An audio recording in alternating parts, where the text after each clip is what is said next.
Is Ryan Miret a future star on the LSU offensive line? You'll meet him next. It's Locked on LSU. Here we go.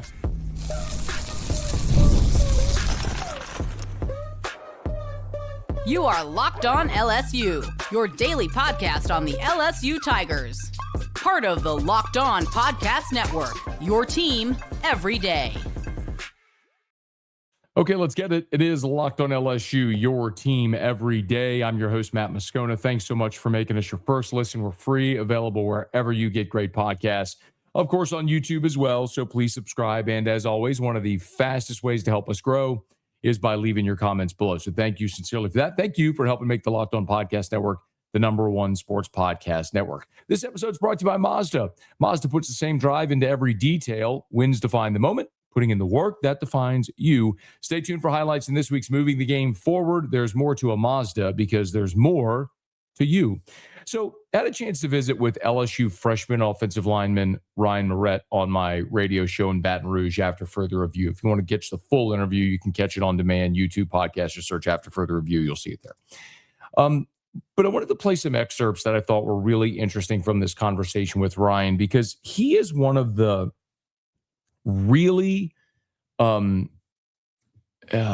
rare pieces of this roster, in that he was one of the guys who had been committed to Ole Miss and flipped to LSU sight unseen when Lane Kiffin took the LSU job. So if you're not familiar, I'll give you a little bit of the background on Ryan Miret. So he's an interior offensive lineman, 6'4", 300 pounds. He's a 3-star. If you look at the composite, they rank him number 816 nationally, the 76th best or 78th best interior offensive lineman. Now, I say it all the time, and you've heard me say it if you're an everydayer, that I am far less concerned with the ranking or the rating. I am more concerned in who offered you. Well, he was committed to Ole Miss. He's now signed with LSU. He also had offers from Miami, Nebraska, Georgia Tech, Florida, Syracuse, UCF, Penn State, and others. So the point being, dude had big-time offers, and we have focused so much, if you've been here throughout the whole portal evaluation period of the Kiffin era, the word we have focused on so much that you've heard me say, and you're probably tired of hearing me say, is evaluation. Lane Kiffin, Billy Glasscock, they trust their evaluation. They know what skill set they're looking for in certain players and then how to make it work financially for those players to fit within the budget for the roster. Now, you're going to hear a lot from Ryan Miret, but again, this is a guy who is committed to Ole Miss. Remember, Lane Kiffin takes the job on a Sunday. Wednesday is signing day. So you're talking 72 hours after Lane Kiffin takes the LSU job as signing day, and Ryan Miret, sight unseen, flips to LSU. Here's that story. First, it was they went to like the top 2 schools, which was either Florida or LSU. And I mean, if it really did come down to it, I would have been okay with going to Florida if he made that decision, because I was just locked in with him, and it was the entire staff. It wasn't just him that left. It was the entire offensive staff, excluding the offensive line coach. Right. So, I mean, it was like the whole deal. Like, just like staying at Ole Miss would have like had too many like question marks, for me. And, that was the biggest reason. Why were you so locked in with Lane and the staff? I mean, just look at their output. Like last season they recorded I want to say 500 yards per game, which is, I mean, crazy. And like considering like my wrestling background, I really like enjoy the tempo offense. Like we're just going nonstop, and I feel like I have the conditioning to kind of be ready for that. And I mean, like there's just so many guys, Coach Craig, Coach Wolford, that have like crazy NFL experience. Like Coach Wolford has put like 50 plus O-linemen in the NFL, and he's coach at Alabama, coach at Kentucky, so he has that SEC experience. And Craig won the 2019 Joe Moore Award as well. So that's another guy that's just there that has done it before and like kind of like has seen like the vision of like what a championship team looks like. So I think it was really interesting to hear Ryan say that. So he was locked in with Lane Kiffin no matter what. He said it wasn't just Kiffin, it was the whole offensive staff. And he's right, except remember how that week played out. Okay, now you have to go back with me a little bit, but Kiffin takes the job on Sunday. And remember, there were a handful of assistants that got on a plane with him Sunday and came to Baton Rouge. Well, there were a few that weren't. And among them were Kevin Smith and John Garrison, the offensive line coach. Well, as we know, Smith would end up taking the job as the running backs coach at LSU, but Garrison did not. So Kiffin takes the job on that Sunday. They have the introductory press conference on that Monday. And if you've been with us during all that time, I told you Garrison and Smith's wives visited Baton Rouge that Monday. The coaches, Garrison and Smith, were supposed to be on that plane. Now, they did not come, but their wives and some of their children did. As you recall, when there was the introductory press conference in that front row, Knox Kiffin was sitting next to Kevin Smith Jr. So Kevin Smith's son made the trip, as did his wife, and John Garrison's wife made the trip as well. Now, as we know, the Smiths ended up coming. The Garrisons did not. So I asked Ryan Miret if John Garrison not taking the LSU job gave him pause. It was a huge pause because I had a tremendous relationship with him, and I mean it sucks that like situation happened the way it happened, but at the end of the day I have to do what's best for me and my family, because everyone at the end of the day that's what everyone's doing. So here I am. Is a really interesting conversation because Ryan had never been to LSU's campus when he committed.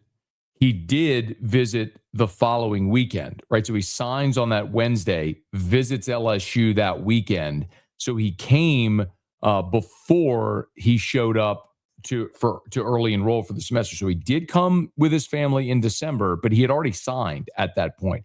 So you want to talk about a tremendous amount of faith in Lane Kiffin, the offense, the staff. And even at that time, remember, Eric, at the time he signed, Garrison had not taken the job and Wolford had not been hired yet. So he signed not knowing who his offensive line coach was going to be, which I think shows a tremendous amount of faith. Now, what I also think is very interesting is that Wolford has so much SEC experience, as does James Craig, who ultimately did come over there.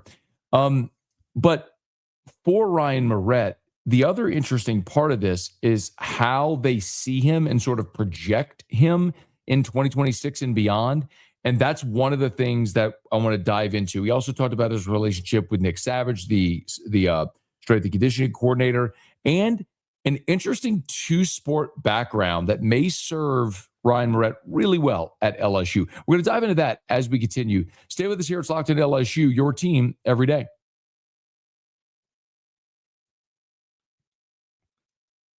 Workplace chaos, deadlines stacking up, inbox overflowing, and the one position you have to fill is still sitting open.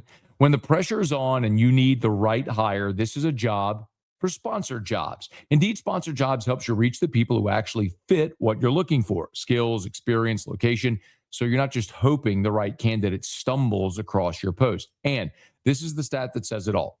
In the minute or so that we've been talking, companies like yours have made 27 hires on Indeed. That's according to Indeed data worldwide. So if you're hiring, spend less time searching and more time interviewing candidates who check all your boxes with Indeed sponsored jobs. And listeners of Locked On LSU will get a $75 sponsored job credit to help get your job the premium status it deserves. That's at Indeed.com/podcast. Just go to Indeed.com/podcast. Do it right now and support the show by saying you heard about Indeed on Locked On LSU. Indeed.com/podcast. Terms and conditions apply. Need to hire? This is a job for Indeed sponsored jobs. Trust isn't given, it's earned. And just like LSU athletes earn every point on the court, FMOL Health, Our Lady of the Lake, earns trust every day. As LSU's championship health partner, they take care of the Tigers on the court and across Louisiana. Players like DJ Thomas, Flau'jae Johnson, Jada Richard, and Michaela Williams, they trust the Lake to keep them healthy, strong, and in the game. And it's not just for athletes. From sports medicine to pediatrics, heart care to recovery, Our Lady of the Lake brings that same championship-level care to every family they serve. Trust the team that cares for the team you love. Our Lady of the Lake and LSU, together, we roar. Learn more at ololrmc.com/LSU. So we're continuing our conversation with LSU freshman offensive lineman Ryan Miret. And there's something that I love about Ryan and his background. Now, he told us in this interview that LSU projects him as a center. And if you're a center, you can also play guard. So he's an interior offensive lineman, but very likely projects as a center. Now, Braelin Moore returns in 2026 for his senior season. That was one of the key returnees that LSU had. Remember, we told you there were 6 guys that LSU targeted when the new staff came in that they had to return. It was Harlem Berry, Trades Green, Braelin Moore on the offensive side. Defensively, Whit Weeks was at the top of that list along with DJ Pickett. And it was Deshaun Spears, that they were really focusing on keeping those guys back for another season. And by and large, they were able to do that. So they kept the guys that PJ Woodland, was the other defensive back that they focused on having to get back. So being the fact that Braelin Moore is returning and Ryan Miret projects as a center. Remember, LSU also signed William Satterwhite from Tennessee. So Satterwhite has spent the last 2 years as a backup interior offensive lineman, but he's been a backup center at Tennessee. So when you look at that center spot now for LSU, Braelin Moore is your returning starter, but you've got Satterwhite, who's played in the backup role in the SEC for 2 years, and now you've got Moret after him as well. And again, Satterwhite, Moret, we'll see how that may go in the future. But the idea is for Ryan Miret to redshirt in 2026 and be ready to compete for a job either at center or guard in 2027, maybe compete with Satterwhite for that starting center job in 2027 when Braelin Moore is off to the NFL. And one of the things I think that is really going to help Ryan Miret is the fact that he has a wrestling background. Now, if you followed my content, you know I'm a big MMA fan. As a matter of fact, I spent this last weekend, I drove to Houston and went to the UFC fights in Houston. And one thing that I know for certain is fighters with a wrestling background give them such a base core that gives them an advantage in almost anything because they're never going to be uncomfortable if a fight goes to the mat. Now, this isn't a MMA podcast. We're talking about football here. But with wrestling, cardio is incredible. Hand placement is incredible. Center of gravity and body positioning, incredible. Incredibly important. What do we say in football all the time? Low man wins. So you're talking about a guy in Ryan Miret who wasn't just a wrestler, as you're going to hear him say, he was an elite level wrestler in high school, using that to benefit him in football and college. I was an All-American at the U.S. Open in 2023 in Greco-Roman. And then my junior year, I went 29-0 and won states in the state of Florida. So it's pretty good. Wrestling. Yeah. Pretty good. And so whoever the kids were in in the heavyweight division are really excited that you early enrolled so that someone else have a chance to win state this year. Whoever that kid is, put an asterisk next to that. Yeah, the kid who was number 2, like he's actually he's a nice kid. I beat him last year in the state semifinals. But he actually messaged me and was like, "Thank God you're not thank God you're not wrestling this year." Oh man. Yeah. So I love that so much, dude. How does wrestling help in football?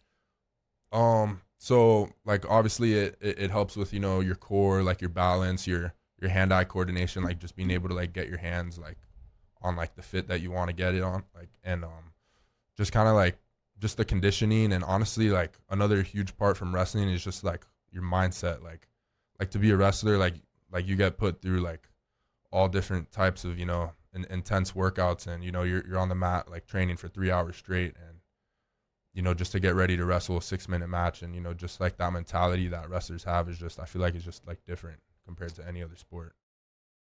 That fires me up. Listen, I'm a big believer, as I'm sure many of you are, in being a multi-sport athlete, in not focusing just on one thing and learning multiple disciplines.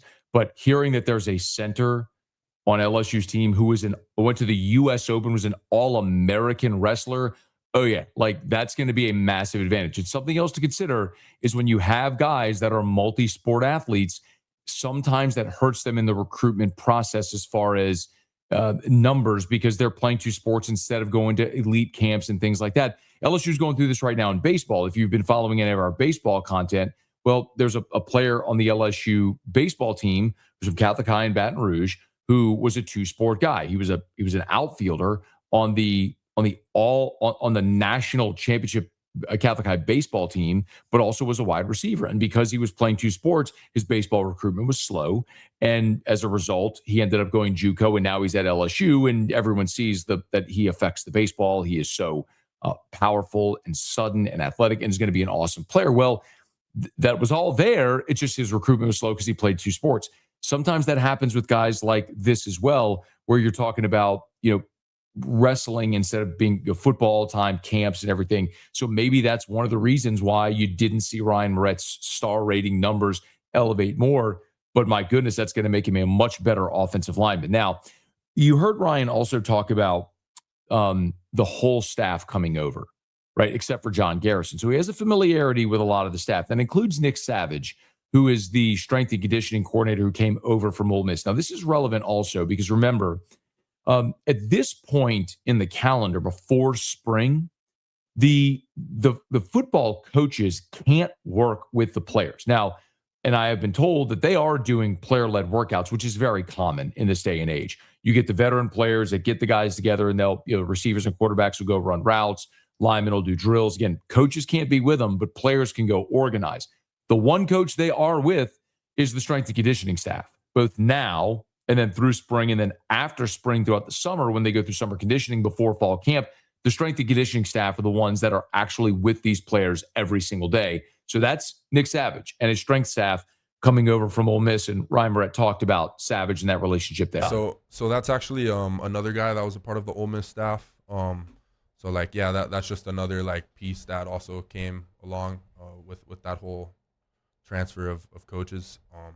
But yeah, he's a great guy. I've known him since I've been committed to Ole Miss and was recruited there.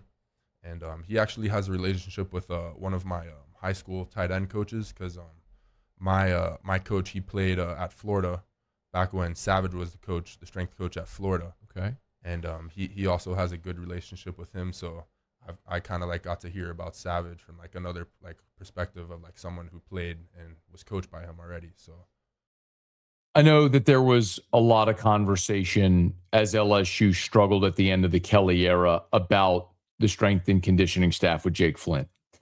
And a lot of that was bred by the fact that Tommy Moffitt has now had success at Texas A&M. The thing that I will remind you, and I'm not going to be hypocritical here. Listen, I love Tommy Moffitt. And you've heard so many former LSU players rave about him. They adore him. They'll talk about him being their favorite coach they ever had. And Moffitt was hired by Saban and was retained by Miles and Ogeron. So he made it through 3 different coaching staffs. And Nick Saban also tried to hire Tommy Moffitt multiple times at Alabama. When Tommy Moffitt was not retained by Brian Kelly, there were a lot of LSU fans who criticized Tommy Moffitt, who thought he was part of the reason maybe the game had passed him by, that you saw some injuries and maybe LSU getting pushed around. You remember in 2021, Ogeron's last season, LSU got dump trucked by Ole Miss and Kentucky. And Moffitt took a lot of criticism for that. Rightly or wrongly, that was a thing that happened. Now, I certainly wish Tommy Moffitt had been retained. He wasn't. And it's Brian Kelly's prerogative to bring in who he wants, just like it's Lane Kiffin's prerogative to hire his own staff. Now, does Jake Flint and his strength staff shoulder some of the blame for LSU's shortcomings?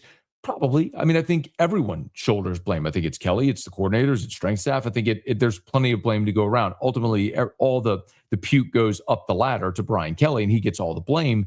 But it will be interesting to see how strategically they might be different with this strength staff compared to what they were under Jake Flint. And one of the things that we heard and talked a lot about with Flint was they did a lot of band work, maybe not as much resistant training. And some of that is intended to reduce soft tissue injuries, but are you actually moving weight? And maybe you're becoming athletic and finesse and not quite as powerful. And that could certainly be reflected on the offensive line. Maybe a part of the reason why we saw LSU's offensive line struggle to run block here in recent years. Could be interesting to see if that changes, but Ryan Miret is going to be a part of that.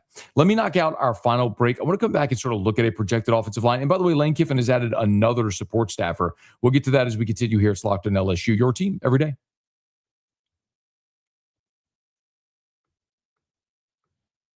This is Mazda's moving the game forward for those who show there's more to the score than what's on the screen. How about Malaysia Fulwiley, her first double-double as an LSU Tiger, and LSU's blowout win Sunday over Missouri at the PMAC? Of course, Fulwiley, one of the premier transfers in this LSU women's basketball class, coming over from South Carolina, and what a fantastic job she's done this year playing her role for the Tigers, and a double-double against Missouri, her first of the season, was awesome to see. And this reminds us of what it takes to raise the bar. It's the extra work off the court, dialing in every detail, giving it that extra fire, that grit, and I never quit. Mazda puts the same passion into every model. Highlights make the reel. What it took to get there makes it count. There's more to a Mazda because there's more to you. And we're brought to you by FanDuel. You ever want to experience the NBA Finals live and in person? Who wouldn't? FanDuel is giving you the chance to turn that dream into reality with their NBA sweepstakes. So here's how it works. Use your profit boost on any NBA future, and you're automatically entered for a shot to win an NBA Finals trip for two. That's right. Flights, tickets, the whole experience. If you're already looking at the board, thinking about which team can maybe make a deep run in the NBA Finals, this is the perfect time to lock in. I love futures this time of year. I'm sure you do as well. Whether you're picking a team to win the NBA championship, maybe grab the conference title, it adds that extra layer of excitement to every game down the stretch. So visit FanDuel.com to get started. Use your profit boost on an NBA future and get entered for your chance to win a trip to the NBA Finals. Play your game with FanDuel, the official sports betting partner of the NBA. One quick look as spring practice for LSU is still about a month away, about what we think this offensive line could well look like. I mean, let's start with what we absolutely know. Jordan Seaton is going to be your starting left tackle. I mean, you went and got him from Colorado. He was the premier left tackle, offensive lineman in the portal, a top 5 overall player in the portal. You got him. He's your plug-and-play starter at left tackle for 1 year. He's going to be charged with keeping Sam Levitt upright. Braelin Moore, one of your key returnees. Braelin Moore's back. He's going to be your starting center. Plug him in. I think Aluba is going to be your starting right guard. He's a 2-year starter at Maryland in the Big Ten. Remember, he was a guy that signed with Georgia, redshirted, didn't play, transferred to Maryland, ends up playing and starting 2 years at Maryland as their starting right guard. He is very likely LSU's plug-and-play starter at right guard, which leaves 2 spots up for grabs, left guard and right tackle. Now, Weston Davis, it would stand to reason, who was your lowest graded and weakest link on the offensive line a year ago. That's fair to say. But he was also your starter at right tackle. This staff wanted to retain him. They did, and now he's back. He probably gets that first look at right tackle, which leaves really left guard. And now you're talking about Sean Tompkins from Baylor, who has been a left tackle, but a left side of the offensive line guy. Devin Harper is going to be interesting as well. The one-time LSU commitment who flipped to Ole Miss and now is transferred to LSU. Harper, talking to Ole Miss folks, was projected to be Ole Miss's starting right tackle in 2026. So maybe Harper pushes Davis at right tackle, or maybe he's competing with Tompkins at left guard. And then you've also got guys like Jaquan Sprinkle, who are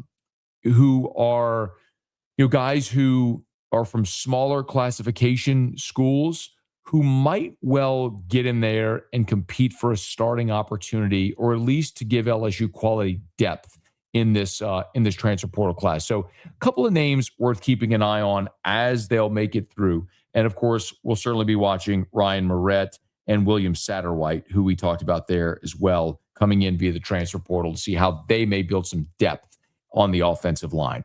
One other note here before we get out of here.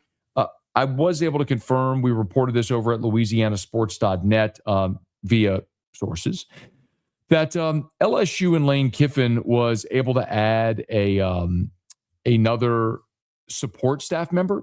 So tweeted this on Saturday, but DeAndre Williams is joining the LSU staff. He most recently, so DeAndre Williams is from Baton Rouge. He prepped at Scotlandville and then played collegiately at Tulane. And most recently, he's been the defensive coordinator at Bruley, which, if you're not familiar, Bruley is on the west bank of the Mississippi River from Baton Rouge, small town. And he was at Bruley High as their defensive coordinator. One of the things I really like about this, and so you're talking about a defensive line analyst, course, you've got your defensive line staff in place, but this is a really great opportunity to add another young assistant that you can grow and develop on that defensive line. And remember, we saw an LSU defensive line analyst leave the staff. Just former Tiger Jamari Rasco left LSU, where he was an analyst, to become the assistant defensive line coach at Mississippi State. So in hiring now DeAndre Williams, that in theory replaces Rasco in that spot as the defensive line analyst under new defensive line coach Sterling Lucas. So Sterling Lucas coaching the interior of the defensive line, losing Rasco as his analyst. Now you gain DeAndre Williams there. And another great way of connectivity with the state of Louisiana and high school coaches and the high school ranks in Louisiana, which Lane Kiffin continues to insist he will recruit. And a lot of that is sort of indicative. I'll remind you as well that they retained Eric Held on the staff. Held was a former head coach at St. Michael's in Baton Rouge, who was the head of the Louisiana High School Coaches Association. Brian Kelly hired him a year ago in that high school relation role, and Lane Kiffin has retained him. So it's really good synergies with the high school coaches in Louisiana under Lane Kiffin. And this is another great example of starting to build that staff around it. Okay, that's going to do it for us here on today's episode of Locked on LSU. Do me a solid. If you're on YouTube, please smash that like button, subscribe to the channel, hit the bell so you're notified whenever we post a new video. If you're listening on podcast, please subscribe on your favorite podcast app, rate us, leave a review. Also, if you are watching on YouTube, I say it often, it's a giant help. Please keep watching on YouTube. But even if you would, just open up your phone, your favorite podcast app, and subscribe to Locked on LSU on the audio podcast. That's a major help as well. And let a friend know if they love the Tigers. We got you every single day for Locked on LSU. It's your team every day.